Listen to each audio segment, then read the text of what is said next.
અરવલ્લીમાં 4 વર્ષની બાળકી પર દુષ્કર્મ બાદ હત્યાથી ચકચાર।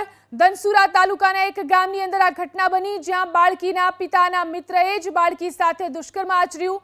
આરોપી બાળકીને પોતાના ઘરે લઈ ગયો હતો અને હેવાનિયતની તમામ હદ પાર કરી તેની ઉપર દુષ્કર્મ આચર્યું। એટલું જ નહીં, દુષ્કર્મ બાદ બાળકીને મોતને ઘાટ ઉતારી। તો આ તરફ બાળકી ગુમ હોવાથી ગ્રામજનોએ અને તેના માતા પિતાએ શોધખોળ શરૂ કરી હતી। ત્યારે બાળકી આરોપીના ઘરે રમવા જતી હોવાનું સામે આવ્યું, જેને લઈ આરોપીના ઘરની તપાસ કરતા ત્યાંથી બાળકીનો મૃતદેહ મળી આવ્યો। તો ગ્રામજનો પણ રોષે ભરાયા। એટલું જ નહીં, આરોપી જયંતિભાઈ પરમારને ગ્રામજનોએ મેથી પાક પણ ચખાડ્યો અને આરોપીને ઘટનાને લઈ જિલ્લા પોલીસના ઉચ્ચ અધિકારીઓને તપાસ હાથ ધરી છે।